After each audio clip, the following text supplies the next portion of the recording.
Reservations.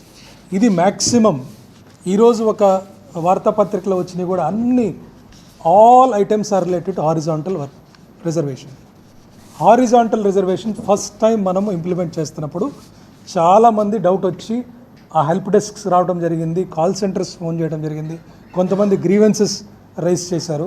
Horizontal reservation అంటే ఒక 10 seats ఉన్నాయనుకోండి, 10 సీట్లలో 3% let us say women reservation. So first 7 వరకు మనము మెరిట్లో ఇస్తాము. ఈ ఫస్ట్ 7లో already 3 seats let us say already women ఉన్నారనుకోండి ఈ ఫస్ట్ 7లో, నెక్స్ట్ 8, 9, 10 మామూలుగా మెరిట్ ప్రకారం ఇచ్చేస్తాం. కానీ ఒకవేళ ఫస్ట్ 7లో విమెన్ ఎవరు లేకపోతే 8, 9, 10 వచ్చిన మెరిట్ వాళ్ళని పక్కన పెట్టి విమెన్ ఎంత కింద ఉన్నా కూడా వాళ్ళని తీసుకొచ్చి పైకి పెట్టాలి. That is called horizontal reservation.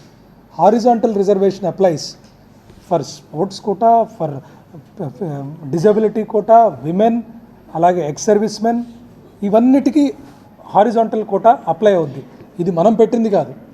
Supreme court rulings ప్రకారము మనము మన జియో 77కి అమెండ్మెంట్స్ ఇచ్చుకొని రిక్రూట్మెంట్ చేయాల్సినది. It's mandatory, we don't have a choice.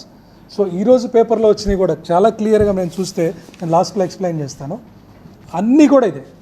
అంటే ఇదివరకు ఆల్రెడీ గ్రీవెన్స్లో వచ్చి వాళ్ళకి మనం క్లియర్గా ఎక్స్ప్లెయిన్ చేసి వెళ్ళిన తర్వాత మళ్ళీ ఇదే పాయింట్స్ రైజ్ చేస్తున్నారు. ప్రజలందరికీ కూడా తెలియాలి, ఎందుకంటే this is something we are doing as per rules. ఇక్కడ ఎవరికి కూడా డిస్క్రిషన్ కానీ లేకపోతే ఎవరు కూడా ఏమైనా డీవియేషన్ కానీ చేయలేదు, చేయాల్సిన అవసరం కూడా లేదు. బికాస్ ఫస్ట్ నుంచి కూడా entire team was working on transparency.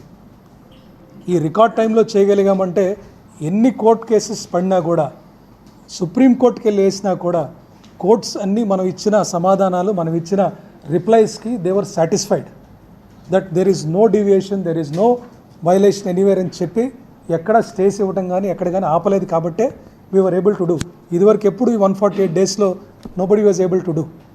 So ఇది horizontal and vertical reservations. Maximum confusion దీనివల్లే వస్తుంది. ఇది ఇండివిజువల్ గ్రీవెన్సెస్. వాళ్ళకి ఆల్రెడీ ఈరోజు ఎవరైతే ఒక పేపర్లో పడిందో వాళ్ళందరికీ మేము ఆల్రెడీ ఎక్స్ప్లెయిన్ టు దెమ్, ఇందుకని మీకు రాలేదు, ఇది హారిజాంటల్ రిజర్వేషన్ పద్ధతి, this is the rule, this is already been given in GO 77. అంతేకాని ఏ ఒక్కళ్ళని కూడా మెరిట్ ఉండి అర్హత ఉండి పక్కన పెట్టడం జరగలేదు. Next please.